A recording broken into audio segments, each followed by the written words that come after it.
السلام علیکم ورحمۃ اللہ وبرکاتہ۔ نحمد و نصلی علی رسول الکریم۔ آج میں ذرا غیر رسمی گفتگو کرنا چاہ رہا ہوں، خاص کر احباب تحریک اسلامی، جو ہمارا ایک گروپ بھی چلتا ہے تحریک اسلامی کے نام سے، اور الحمدللہ اچھی گفتگو ہوتی ہے اس میں۔ اس سلسلے میں آج کل جو اہم ترین موضوع چل رہا ہے وہ ہے خلافت یا جمہوریت۔ اس سلسلے میں کافی کچھ لکھا جا رہا ہے، الحمدللہ اس میں مزید کچھ اضافہ کرنا نہیں ہے مجھے، بس ایک تبصرہ کرنا چاہ رہا ہوں۔ تبصرہ یہ کہ ایک فتویٰ آیا تھا یوسف القرضاوی صاحب کا، پھر سید ابو العلا مودودی رحمۃ اللہ علیہ کے بہت سارے اقتباسات ادھر ادھر سے مختلف مضامین مختلف کتابوں سے پیش کیے جا رہے ہیں کہ جمہوریت کی افادیت اور اس کے ضرورت اور اس کی حیثیت کو سمجھانے بتانے اور قائل کرنے کے لیے۔ چلے ٹھیک ہے، ایک اچھی نیت سے کوشش ہو رہی ہے، اس میں خیر اجر تو ہے ہی، لیکن ہمیں جب کبھی لٹریچر کا مطالعہ کرتے ہیں، لٹریچر سے مراد وہ لٹریچر جس کو اسلامی تحریکات نے تیار کیا، جیسے جماعت اسلامی نے یا اخوان المسلمین نے یا اس جیسی تحریکوں نے، تو اس میں مختلف ادوار میں مختلف باتیں آتے رہی ہیں، اور بہت سارے باتیں وقت اور حالات کے لحاظ سے تبدیل بھی ہوتی رہی ہیں۔ دیکھیے دین میں کچھ چیزیں تو ایسی ہے جس میں کسی قسم کی کوئی تبدیلی نہیں ہو سکتی، جیسے توحید، رسالت، آخرت کی باتیں ہیں، اس میں کوئی رد و بدل ہوتا نہیں ہے۔ شرک کیا ہے وہ بھی واضح ہے، توحید کیا ہے وہ بھی واضح ہے، اور عبادات وہ بھی واضح ہیں، اسی طرح سنت بھی واضح ہے اور بدعت بھی واضح ہے۔ اب جو امور ایسے ہیں جس میں اجتہاد کی گنجائش ہوتی ہے، انہی امور میں سے ایک ہے مسئلہ، وہ ہے سیاسی غلبے کا، یا دین حق کو جو ہے دنیا کے سیاسی نظام میں غالب کرنا اور اس کے تابع کرنا سیاسی نظام کو اور حکومت کو، جس کو مختلف موقعوں پر خود سید ابو العلا مودودی رحمۃ اللہ علیہ نے مختلف الفاظ استعمال کیے۔ کبھی انہوں نے حاکمیت الہ کا لفظ استعمال کیا تھا، کبھی خلافت علی منہاج النبوہ کا لفظ استعمال کیا، اور انہوں نے ایک پوری کتاب لکھ دی خلافت و ملوکیت پہ، اور اس میں یہ واضح کیا کہ خلافت ہوتی کیا ہے اور خلافت راشدہ کی خصوصیت کیا تھی، اور اس کے بعد جو بادشاہت آئی جس کو ملوکیت کہتے ہیں، اس ملوکیت اور خلافت راشدہ میں فرق کیا تھا، اور اس کے اندر عیب کیا تھے اور اس میں خوبیاں کیا تھی جو بادشاہی نظام حکومت مسلمانوں نے تقریباً 1000 سال سے زیادہ چلایا، وہ ساری چیزیں انہوں نے خلافت و ملکیت میں بیان کی۔ اسی طرح ان کی ایک کتاب مسئلہ قومیت بھی ہے، جس کے اندر انہوں نے یہ نظریہ قومیت، نیشنلزم کی بہت تفصیلی تحقیق کی اور اس پہ اپنی بہت مضبوط رائے پیش کی کہ مسلمان کبھی بھی کسی قومی عصبیت کا شکار نہیں ہو سکتا، اور اس کی جو بھی حمایت ہوتی ہے وہ اصولی ہوتی ہے، اور وہ اندھی محبت یا اندھی حمایت کبھی نہیں کرتا، وہ علاقے، وطن، قوم، نسل، زبان کی بنیادوں پر کبھی بھی نہیں کرتا۔ اور اسی وجہ سے ابتداء انہوں نے تحریک پاکستان جو مسلم لیگ چلا رہی تھی، جو ایک قومی تحریک تھی، مسلمانوں کو ایک بحیثیت قوم وہ لوگ پیش کر کے ایک مسلم قوم کے لیے ایک جگہ اور ایک زمین کا ٹکڑا حاصل کرنے کے لیے کوشش کر رہے تھے، جہاں کوئی خاطر خواہ جو ہے اسلامی حکومت کے قیام کا کوئی منصوبہ نہیں تھا، تو انہوں نے ابتداء اس کی بھی مخالفت کی تھی۔ اور مولانا سید ابو العلا مودودی نے جمعیت العلماء کے بزرگوں اور کابرین کی بھی صرف اس وجہ سے مخالفت کی تھی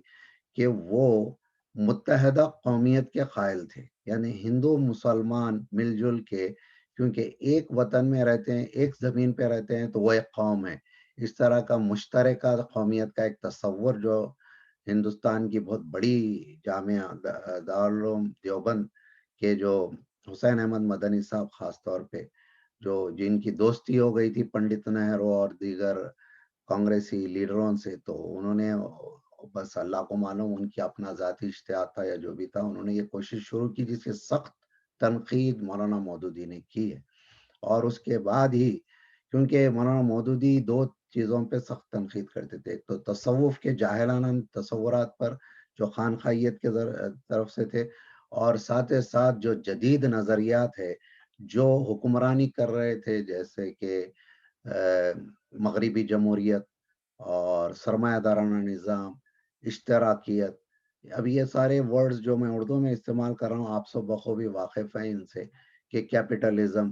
سوشلزم، لبرلزم، کمیونزم، نیشنلزم، ان تمام نظریات کی جو کہ جدید نظریات کہلاتے ہیں یا مغربی نظریات کہلاتے ہیں، ان کی سب کی تو انہوں نے خوب اچھی خبر لی اور اچھا ان کا جو ہے نا پوسٹ مارٹم کیا الحمدللہ۔ اور انہوں نے بعض ضروری وجوہات کی بنا پر پاکستان میں یہ سوچا، اجتہادی ان کا فیصلہ تھا کہ انہوں نے سوچا کہ اگر جب آئین پاکستان نے اسلام کی بالاتری کو قبول کر لیا اور اسلام کی شرعی قوانین کو سب سے بالاتر اور تمام اس پر فوقیت دینے کا اعلان ہوا، تو انہوں نے کہا کہ اب یہ ملک وہ ہے جس نے کلمہ پڑھ لیا ہے اور اسلام لا لیا ہے، اب اس کو مومن بنانا ہے۔ یہ انہوں نے بنیاد بنا کر الیکشنوں کے ذریعے اس ملک کی پارلیمنٹ میں داخل ہو کر کے اور مکمل قوانین کو اسلامائزڈ کرنے اور وہاں کے جو عدالتی نظام کو اسلامائزڈ کرنے اور بیوروکریسی کو، آرمی کو، سب کچھ بدلنے کی کوشش کی تھی۔ ان کی نیک نیتی تھی، اس میں کوئی شبہ بھی نہیں ہے، لیکن کچھ عرصہ گزرنے کے بعد پے در پہ، کیونکہ عوام اس کے لیے تیار نہیں ہوئے تھے، تو وہ مکمل طور پر کامیاب بھی نہیں ہوئے۔ مکمل تو دور کی بات ہے، بالکل ہلکی سی مختصراً کامیابی نہیں مل سکی، ایک ریاست میں بھی، ایک شہر میں بھی نہیں مل سکی۔ چند دن کے لیے صرف میئر کی پوزیشن ملی تھی جماعت اسلامی کو کراچی میں، اس کے علاوہ کوئی خاطر خواہ نہیں ہے۔ اور مشرف کے ساتھ تھوڑی بہت دوستی کرنے کے سبب سے راج الحق صاحب کو بھی وزارت مل گئی تھی، اور چلیے انہوں نے بہت ہی تقوی و پرہیزگاری کے ساتھ اس فریضے کو نبھایا، لیکن انہوں نے کوئی خاص اس کی اہمیت نہیں دی، نہ ہی کوئی نظام بدلا، نہ کوئی وزراء بدلے، نہ کوئی بیوروکریسی بدلی، جیسے کا ویسا، اور سودی نظام اور سب کچھ ویسا ہی ویسا قائم رہا۔ اب یہاں ایک بات آپ لوگوں کو بتا دینا ضروری ہے کہ ایک اجلاس ماچی گوٹ کی جگہ پر ہوا تھا 1953 میں، اس کی کارگزاری ہمیں پڑھنی چاہیے، اور وہ لکھا ہوا ہے کتابوں کے اندر، اور اس کو بیان بھی کرنا چاہیے کہ اس میں تقریباً 6 گھنٹے مولانا مودودی نے یہ قائل کرنے کی کوشش کی تھی، کیونکہ جیسے ہی یہ فیصلہ کیے تھے الیکشنوں میں آنے کا، تو بہت عظیم قداور شخصیت تحریک اسلام کی، جیسے امین احسن اصلاحی صاحب، جو ان کے بہت اہم ترین رکن تھے اور مفسر قرآن، اور ان کے کہنے پر وہ جو ہے ہندوستان چھوڑ کر پاکستان آ گئے تھے اور پوری قربانیاں دی، تو وہ اس سے متفق نہیں تھے۔ اور ڈاکٹر اسرار احمد، جو جمعیت الطلباء کے ناظم اعلیٰ بھی رہے اور بہت ہی باصلاحیت ہے، انہوں نے میڈیکل پروفیشن کو قربان کیا اور وہ تحریک کے لیے ساری زندگی وقف کیے، تو وہ بھی الیکشن کے طریقہ کار سے متفق نہیں تھے۔ اور ہندوستان میں جو ہمیشہ سے مرکزی شورا میں ایک شخصیت رہتے تھے، ان کا نام تھا مولانا انعام الرحمن خان، بھوپال کے اندر رہتے تھے، اور وہ ریاست مدھیہ پردیش کے ناظم اعلیٰ رہے تاحیات۔ وہ سخت خلاف تھے جمہوری نظام کے اور الیکشنوں کے۔ یہ ساری چیزیں میں آپ لوگوں کے سامنے لا رہا ہوں تاکہ آپ لوگوں کو اندازہ ہو کہ یہ کوئی معمولی مسئلہ نہیں ہے، یہ ایک وسیع وسیع جو ہے موضوع ہے، جس کو بہت گہرائی سے سمجھنا اور پرکھنا اور پڑھنا اور عمل کرنا پڑتا ہے۔ اب رہا کچھ تھوڑے سے لوگ اس کو عقیدے کا مسئلہ بھی سمجھتے تھے کہ ایک باطل نظام خاص کر جیسے ہندوستان ہے جس کا پورا دستور ہی غیر اسلامی، مکمل غیر اسلامی، خدا کا رد، رسول کا رد، قرآن کا رد جس کے اندر ہے. اب اس وجہ سے ہی جماعت اسلامی آج کی تاریخ میں بھی اپنے بینر تلے وہاں الیکشن میں حصہ نہیں لیتی، کیونکہ مولانا مودودی بہت ابتدائی طور پر بول دیے تھے کہ وہ دستور، وہ آئین، وہ قانون جس میں اللہ کی حاکمیت کا تصور نہیں ہے، وہ طاغوت ہے. اور اس دستور کے تحت جتنے بھی ادارے، جتنے بھی انسٹیٹیوشنز چلتے ہیں، وہ سب طاغوت کے ہی شعبے جات کہلاتے ہیں، اور منع کیا تھا ان میں خدمات انجام دینے. سب سے پہلے جو بہت ہی جینیس ترین شخصیت تھی، محمد یوسف صاحب جو جماعت اسلامی ہند کے امیر بھی رہے کل ہند، ان کو سید ابوالعلا مودودی نے انڈین سول سروسز کی جاب میں سلیکٹ ہونے کے بعد ان سے کہا کہ آپ ریزائن کریں، آپ کسی ایسے ادارے کے اندر خدمات کیسا انجام دے سکتے ہیں جہاں آپ طاغوت کے قانون کی تنفیذ اپنے ہاتھوں سے کریں گے. یہ کچھ باتیں ہیں جو عام لوگوں کے ذہن میں شاید نہیں ہیں، اس لیے جو من میں آیا کہہ رہے ہیں، اور کبھی یہ بھی نہیں سوچتے کہ جمعیت العلماء ہند سے مولانا مودودی کی جو اتنی شدید اختلافات ہوئے، کیا وہ صرف محض جو ہے ان کے نظریے تصوف سے اختلاف کی بنیاد پہ تھے، یا ان کے سیاسی نظریے کے اختلاف کی بنیاد پہ تھے؟ یہ بھی نہیں سوچتے لوگ. سوچنا چاہیے کہ حسین احمد مدنی، اسد مدنی، اور آج ان کا پوترا محمود مدنی جو کہ آج کے موجودہ امیر جماعت اسلامی کے خاص دوست بن چکے ہیں، آخر یہ کیا ہو رہا ہے؟ کس طرح سے یہ اختلافات دھل گئے، اور کس طرح سے یہ جو ہے نا یہ دوستیاں ہو رہی ہیں، کس کی خوشنودی کی ہو رہی ہیں؟ یہ ساری باتیں، سوالات ہیں جو آپ کے ذہن میں آنا چاہیے. جبکہ مولانا ابوالعلا مودودی ابتدا میں جمعیت علماء ہند کے جو اہم ترین آرگن مسلم، جو بعد میں دعویٰ کے نام سے نکلتا تھا، وہ اس کی ادارت کی ذمہ داری سنبھالے ہوئے تھے. جب انہوں نے دیکھا کہ یہ لوگ اسلام میں تحریف کر رہے ہیں اور اس میں بہت سارا رد و بدل کر رہے ہیں، ان کا کوئی صحیح مضبوط نظریہ نہیں ہے، تو ان سے دوری اختیار کی، اور اسی جماعت اور ان کے سربراہان کے ساتھ دوستیاں بڑھ رہی ہیں. اور وہ لوگ جو ساری زندگی کانگریس، نہرو، اندرا گاندھی، راجیو گاندھی اور سونیا گاندھی کے سپرد اپنی زندگی کیے، آج ان سے گلے لپٹ رہے ہیں، ان کے قریب جا رہے ہیں. یہ بھی ایک بات ہے جو آپ کے ذہن میں ہونی چاہیے. ہاں، مولانا مودودی نے ضرور یہ بات کہی تھی کہ زیر زمین کسی تحریک کا وجود اسلام کے لیے مفید نہیں ہو سکتا. اس کا مطلب یہ نہیں ہے کہ آپ الیکشن میں چلے جائیں. یہ آپ کو سوال کرنا چاہیے کہ زیر زمین تحریک کے جانے یا سیکریٹ انڈر گراؤنڈ ورک کرنے سے انہوں نے منع کیا، اور اس کا مطلب یہ ہے کہ آپ کوئی ایسی راہ نہ اختیار کریں جس سے موجودہ جو قوانین ہیں، چاہے جس ملک کے ہوں، آپ کے دعوتی کام کو ایک لخت بند کر دیں. آپ کھلے عام کام کریں، قانون آپ کو جتنی اجازت دیتا ہے اس کا بھرپور استعمال کریں، کیونکہ غیر اسلامی قوانین میں بھی آپ کو اسلام کی دعوت دینے کا حق دیا گیا ہے، اور آپ بول سکتے ہیں، لکھ سکتے ہیں، جمع ہو سکتے ہیں،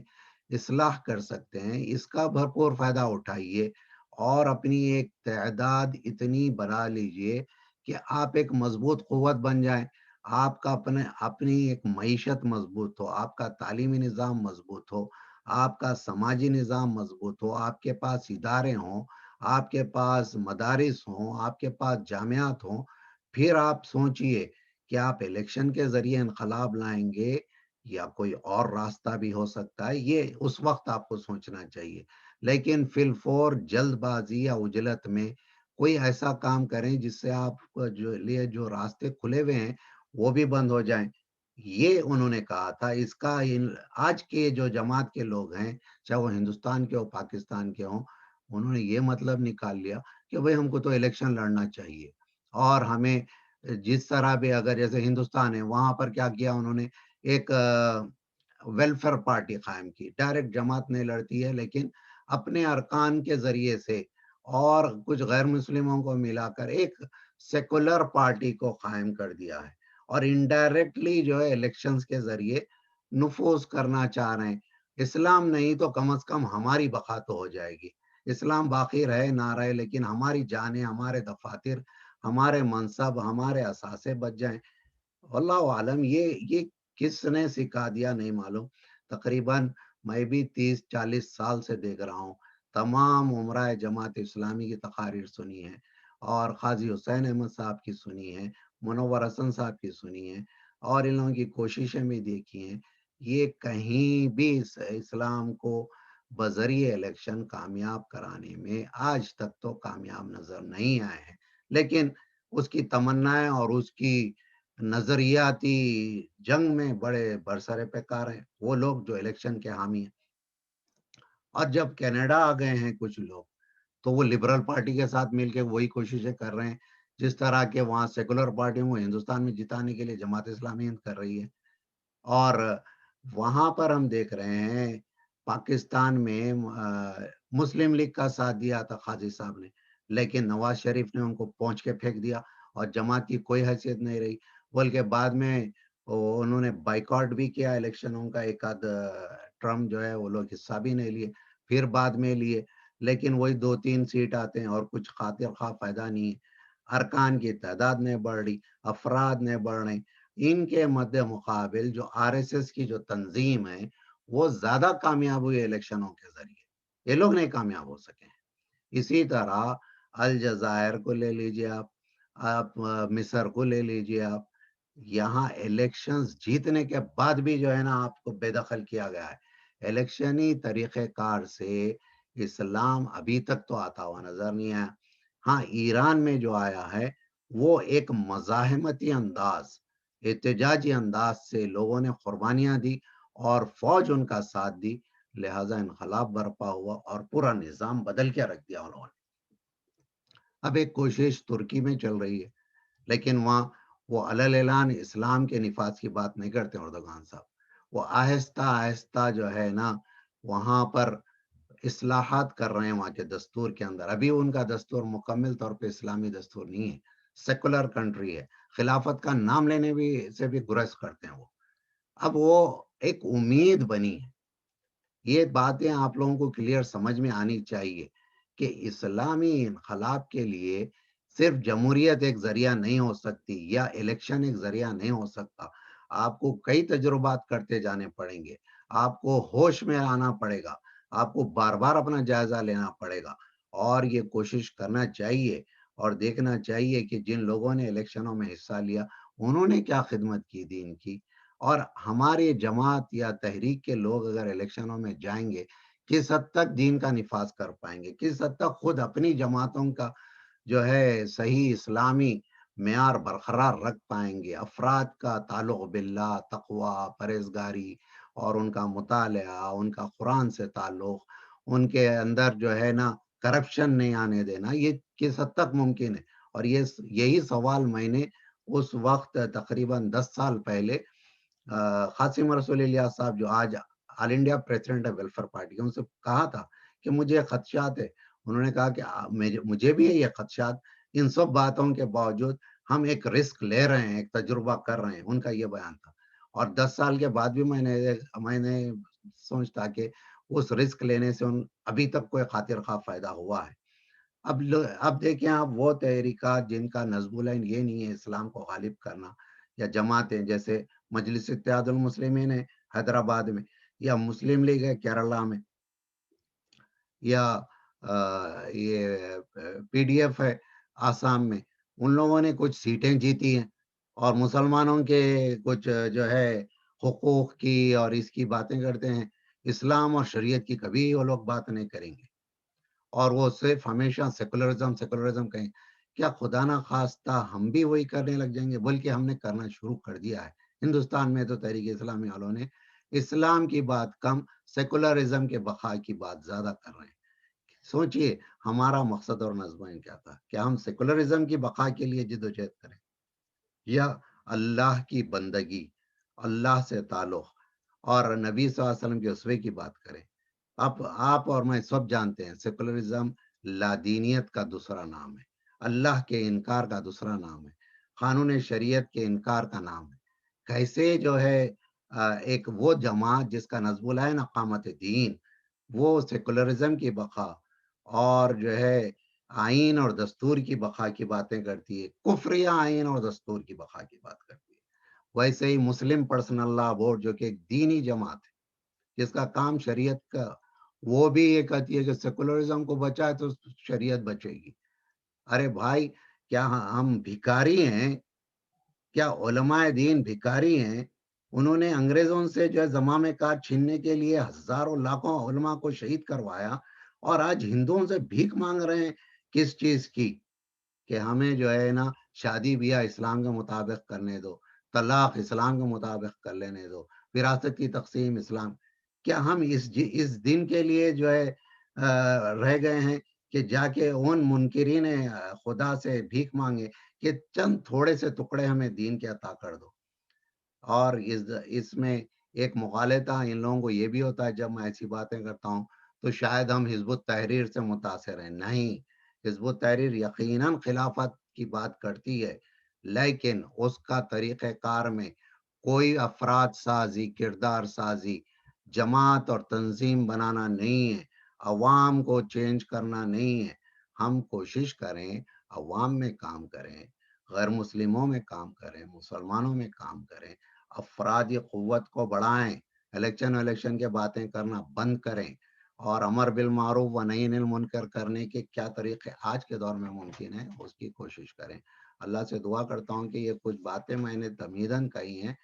اس کو مجھے اور آپ کو سمجھنے آئے، اور یہ بحث کرنے سے پہلے اچھا گہرائی سے جو ہے تحریک آزادی ہند اور مسلمان، مسئلہ قومیت اور قرآن کی 4 بنیادی اصطلاحیں، ان کتابوں کا بغور مطالعہ کریں، مولانا مودودی کی ساری کتابیں پڑھیں، سارے قراردادیں پڑھیں، اور جو ہے سارے چیزوں کا مشاہدہ کریں، اور کسی شخصیت کی اندھی تقلید نہ کریں۔ ایون سید ابوالعلا مودودی یا سید قطب کی مینوان تقلید درست نہیں ہے۔